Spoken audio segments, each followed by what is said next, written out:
Hiranyakashipu's anger against Lord Vishnu persisted his death. Other people in the body concept of life maintained great influence of ignorance. Please repeat after me. Hiranyakashipu's anger against Lord Vishnu persisted until his death. Other people in the bodily concept of life maintain anger only because of false ego, great influence of ignorance. Generally speaking, even though the conditioned soul is angry, his anger is not perpetual but temporary. It is due to the influence of ignorance. Hiranyakashipu, however, maintained his enmity and his anger against Lord Vishnu until the point of death. He never forgot his vengeful attitude towards Vishnu for having others in the bodily concept of life are angry at Vishnu. Hiranyakashipu, however, was everlastingly angry. He was angry not only because of false prestige but also because of continuous enmity towards Vishnu. Om Jnanatimirandasya Jnananjana Chakshurunmilitam Jena Tasmai Shri Gurave Namah Shri Chaitanya Manobhishtam Sthapitam Jena Bhutale Swayambhuva Kadamahyam Dadati Swapadantikam Vandeham Shri Guru Shri Utpattikamalam Shri Guru Vaishnavamscha Shri Rupam Sagradatam Sagna Raghunathanvitam Tam Sadivam Sadvaitam Savadutam Parijana Saitam Krishna Chaitanya Devam Padan Sagna Lalita Shiv Shakhanvitam Sha नमो विष्णुपदाय कृष्ण पृष्ठाय भूतले श्रीमते भक्तिवेदांत स्वामिनिति नामने नमस्ते सार्थप्रदेवे गौरवाणी प्रचारिणे निर्विशेष शून्यवादी भाष्यादेशतारिणे नमो महावदन्याय कृष्ण प्रेम प्रदायते कृष्णाय कृष्णा चैतन्य नामने गौरतुसे नमः हे कृष्णा करुणा सिंधु दीनबंधु जगतपते गोपेश गोपिकांत राधा कांत नमोस्तुते तप्त कांचन गौरांगी राधे वृंदावनेश्वरी हरे प्रिय वाञ्छाकल्पतरुभ्यश्च कृपासिन्धुभ्यश्च पतितनां पावनेभ्यो वैष्णवेभ्यो नमो नमः श्रीकृष्ण चैतन्य प्रभु नित्यानंद श्री अद्वैत गदाधर श्रीवासदि गौर भक्तवृंद हरे Krishna Krishna Krishna Hare Hare Hare Ram Ram Ram Hare Hare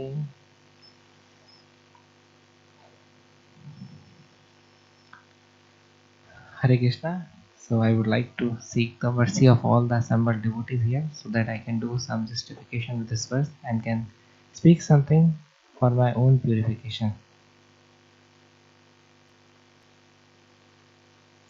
So, very nice translation and wonderful purport. Hiranyakashipu's anger is everlasting. We are desiring for everlasting peace, and Hiranyakashipu was having everlasting anger.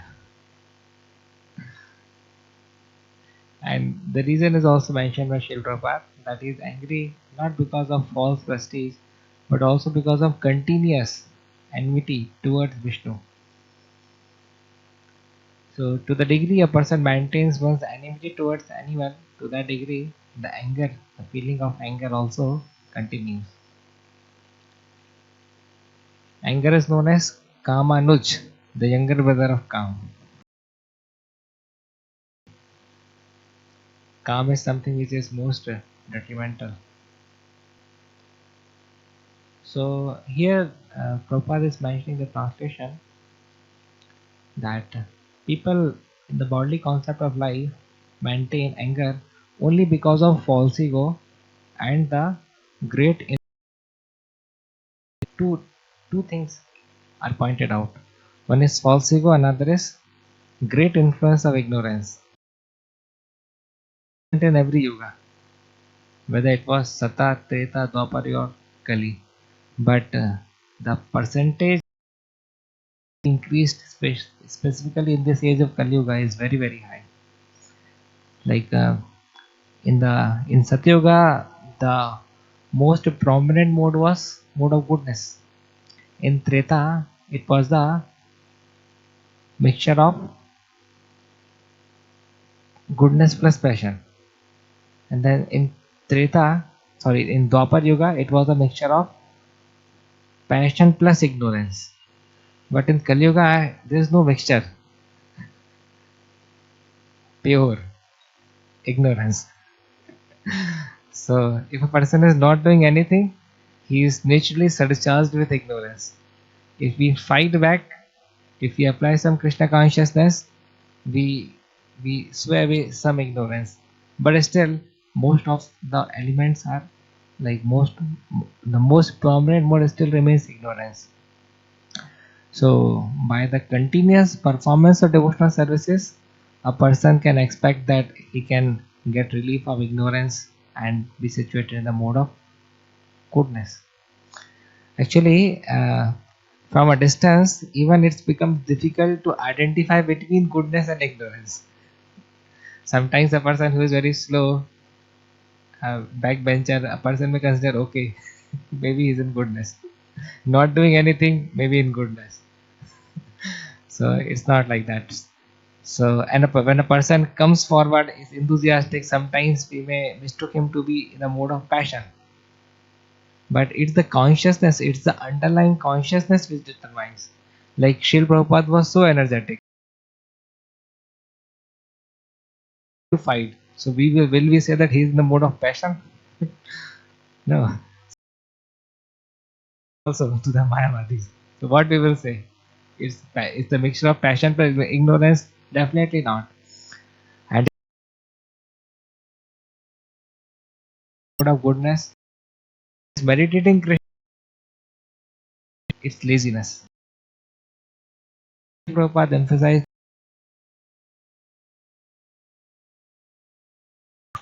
So we have to deal with the influence of the three modes of material nature, and we have to counterattack specifically this passion and ignorance.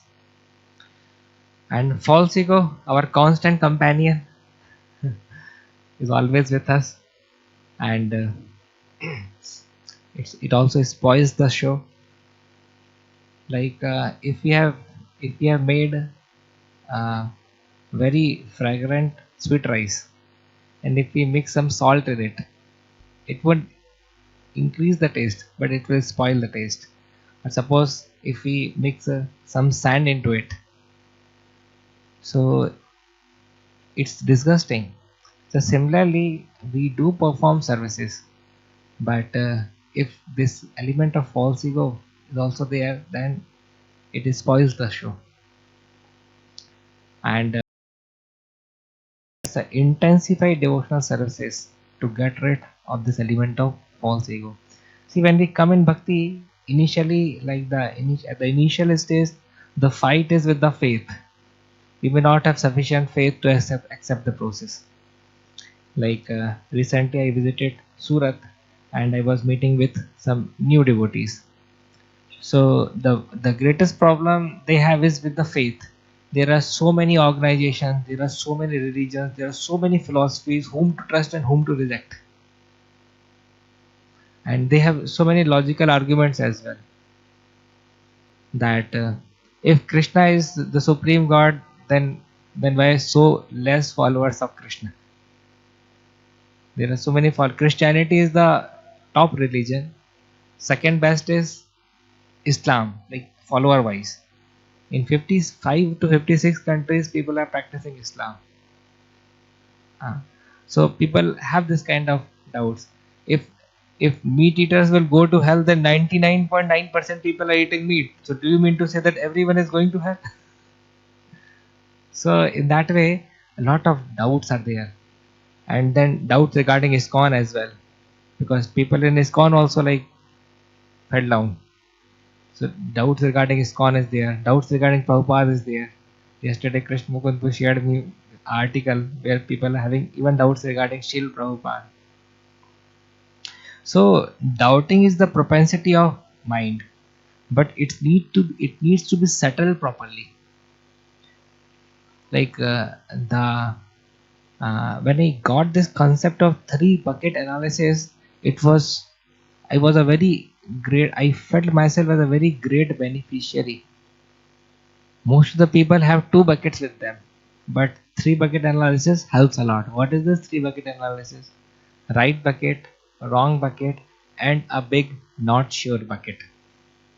See, like how a person's intelligence works. Okay, I couldn't understand that Srila Prabhupada did this, or Srila Prabhupada was saying people as rascal, or any of the agitating quotes by Srila Prabhupada. So since this is not fitting to my intelligence, I will directly put into wrong bucket because I don't have not sure bucket.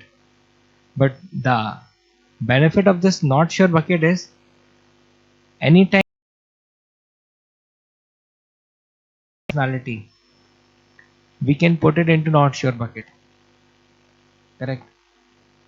See, like ISKCON Bangalore has doubts regarding all the gurus, but they have faith on Prabhupada. Then people have doubts regarding Prabhupada. Then people have doubt regarding the whole our parampara, but they have faith on Krishna. Then people have doubts on Krishna.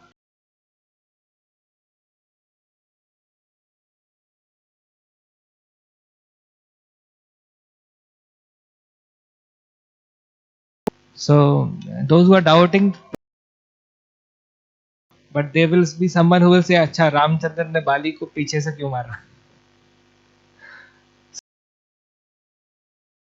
Doubt. That is the simple uh, perfect system which doesn't exist here. So how we handle the shortcomings or the doubts, that is the symptom of wisdom. It's not it's not the we are not great by being puffed up with our ability to find faults in the system, but we are considered great by our mature ability to resolve the doubts from the system. And how many of us have seen our back? हमारी पीठ किसने लोगों ने देखी है? it's So similarly, it's very difficult to see our own faults. How many of us have seen the back of others? Every time we see. So it's so easy to see the mistakes of others. Make sense? So definitely, the process of bhakti gives us the ability to the faults within the system, and one important thing is that like when a person doubts about Srila Prabhupada or teachings, one need to see like Srila Prabhupada is Srila Prabhupada has given so much of information regarding transformation of our heart. So in one of sentences, Prabhupada is saying something, then before that there's a backup of 1,000 and 10,000 sentences in the positive direction. But a faulty mind particular sentence and will get agitated and will spread the agitation further. Correct. So that's why this mentality is needed to be reformed. In fact, in the 8 A's of chanting, which is a very good sequence, I was very happy to see or hear this, that how a person progresses in the devotional ladder. Like we all chant, but the quality of chanting is uh, sometimes very inferior and sometimes extremely bad. So how in the good association of devotees, our awareness increases about the material life, about the spiritual life, about the spiritual potency of the spiritual activities, and then further it leads to appreciation. The highest stage of awareness is appreciation, and then it develops a fine-tuned attitude which helps a sadhaka to pursue devotional services with right consciousness. Attitude represents a conducive mindset. That attitude, when it is developed, then it leads to attention. Attentive chanting is the clearing phase. When anarthas are hitted, anarthas do not get hit by inattentive chanting, they get hit by attentive chanting. So then the fifth is attention. Then our attraction for devotional services starts when we perform services with attention. Then attention lead to attraction. Attraction will lead to attachment, which will further lead to absorption. So this is the 8 A's: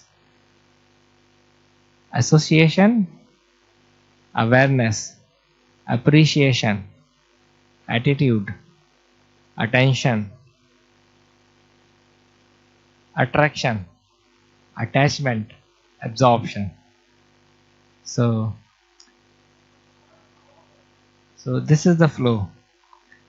So it really, we are sadhaka from the last so many years, and we know like it's so difficult to perform attentive devotional services. Jai Shri Shri Radha Madan Mohan Krishna Nam Gauratai Prahlad Nrsimhadev Jagat ki, Jagat Guru Shri Prabhupada ki. So if we are living with a clear-cut goal of getting out from this material world, we will be able to pay any price. We see people paying very heavy price for little success in their life, because the goal is clear. So to the degree a sadhaka's goal is clear, that he need to get rid of this dirty, filthy, miserable material world, he will also make all kinds of efforts. So there was an article written by His Holiness Bhakti Rasamrit Swami Maharaj, which was submitted to GBC, where Maharaj was mentioning who delivers.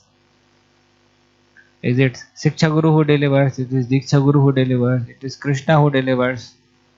It is the person's own efforts. Article, but like the summary of that article is, it is 50% endeavor of an individual, and then 50% of the mercy. So it's not like 1% endeavor and 99% mercy.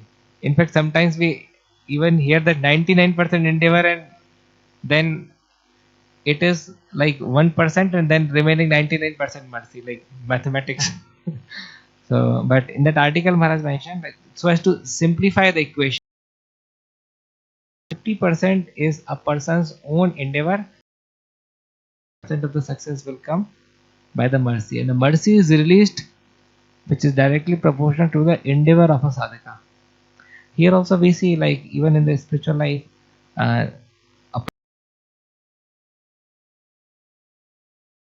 endeavoring hard to that degree are flowing in his heart. Not everyone is living with the high-tech realizations.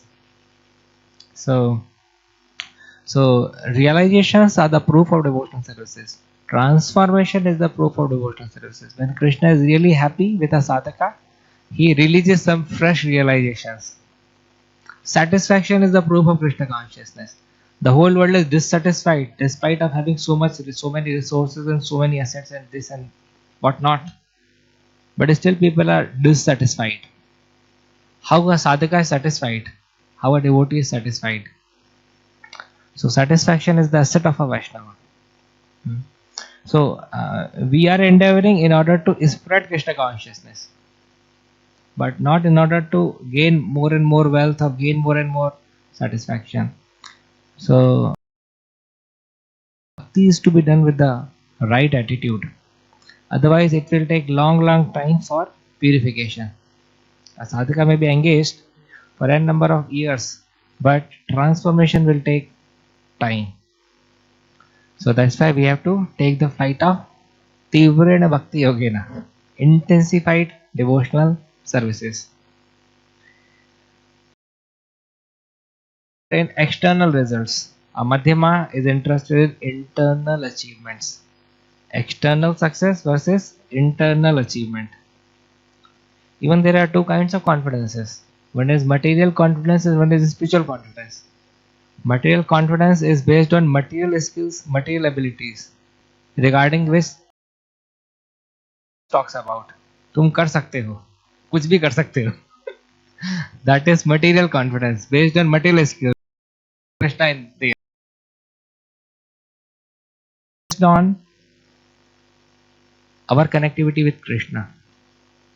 To the degree a person is feeling one's connectivity with Krishna, to that degree he will be spiritually confident. Definitely he will serve Krishna. But this confidence is not just dependent on skills. Krishna factor there.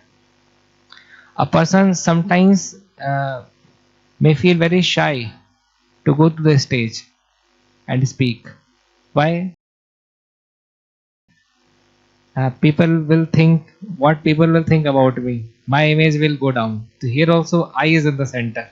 My image, if I can't go.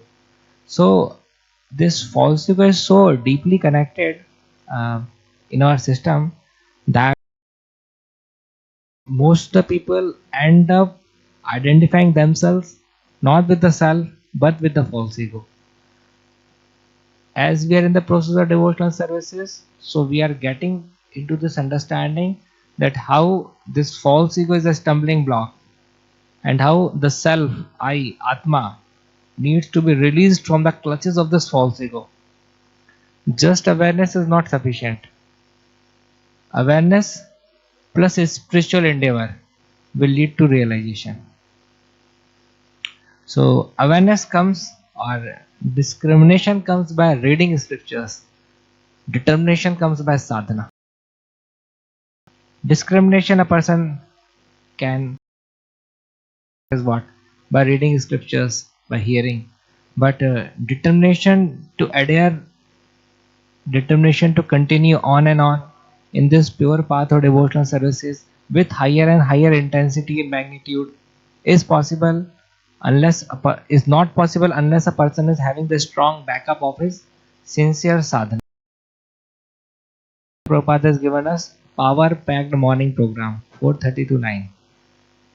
A person is needed to burn himself in the fire of devotion. So we should find ways and means to make ourselves present within the boundary of temple, at least in the morning hours, if not in the evening. So definitely those who pays the price and follows the process are or becomes the beneficiary. To the degree we add jaggery in the while preparing a sweet, any sweet, to that degree it tastes good. We are engaging our consciousness to the degree we are taking advantage of the processes given by Srila Prabhupada. To that degree our spiritual life will become sweet and blissful. And the real preaching is sharing the sweetness and the experiences of our heart with others. Sharing our faith, our conviction with others. That is the real preaching. That really helps a person in his transformation. Only a transformed heart can bring transformation in the heart of others. Example, Srila Prabhupada. First class example is Srila Prabhupada. The simple tunes which Srila Prabhupada used to sing, Vandeham, was so touching. Now we have so many tunes. The singer also sings the tune and the hearer also takes the tune only. Where is the holy name? Both don't know. But here Srila Prabhupada was also focusing on the holy name and the person was also taking holy name. But the tune is added, it's good. If not, then also it's good. So in that way, so are we attracted towards the tune or are we attracted towards the holy name? Most of the people likes kirtan but dislikes chanting. Why? The reason is quite simple. Because they are unable to hit the holy name component in the kirtan. If a person is liking both chanting plus kirtan, that means he is hitting the holy name component while kirtan plus holy name component while chanting. This is the acceptable situation. But dislike for chanting and attraction for kirtan, that means that holy name part is somehow slipped out. So in that way, like we have to understand, we are always the beneficiary in whichever way we encounter devotional services. We are always the beneficiary, but the level of take by purging our mind deeply in the thoughts of Krishna, the level of result which will come, that will be far far greater as compared to devotional services with lack of consciousness. So that's why again and again Srila Prabhupada reminds us, uh, work is to be done for the satisfaction of Krishna. Services are to be done with the satisfaction, keeping Krishna in the center. Sometimes people ask, Prabhuji, I'm going to Vrindavan. So what consciousness should I carry? The consciousness of purification should be in the center. I'm not going to Vrindavan for enjoyment. I'm going to Vrindavan for getting purified. Sidewise, some enjoyment will naturally come. Some prasadam will come, something will be there. So, but like when we sit in the food, we don't just focus on papad, chutney and achar. That is a side thing.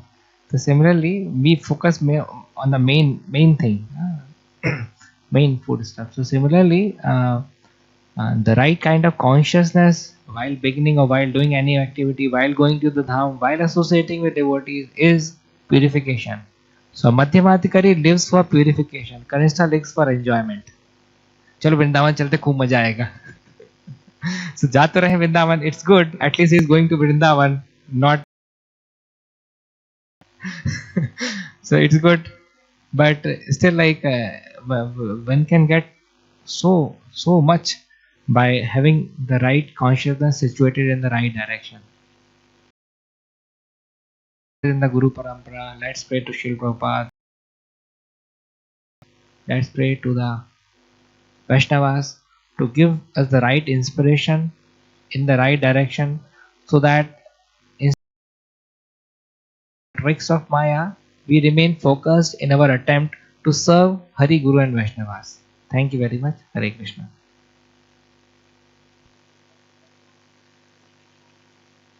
So if anyone is having any questions or comments, they are most welcome. Murari Charan Prabhu, is there God? Okay, in the meantime, you can tell and then I will repeat the question.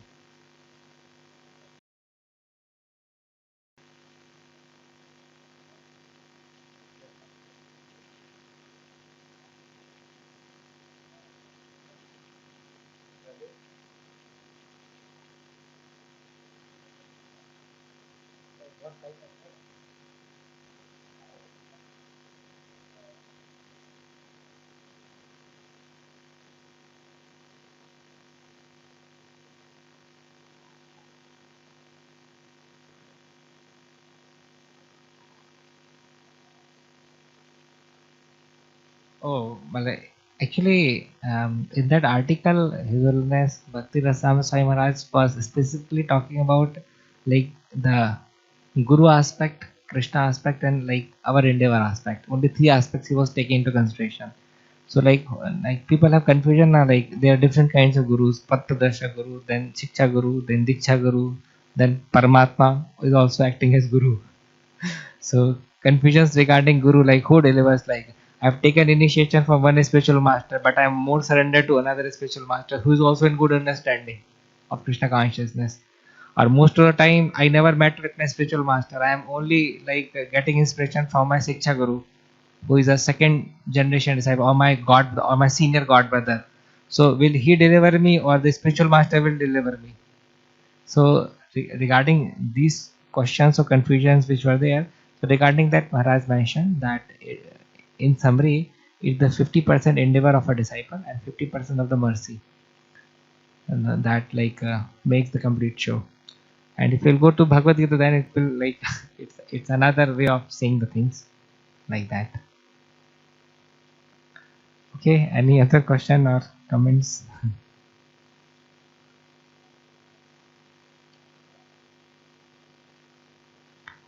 ग्रंथराज Shrimad Bhagavatam की, जगत गुरु श्री प्रभुपाद की, इतै गौर प्रेमानंदे।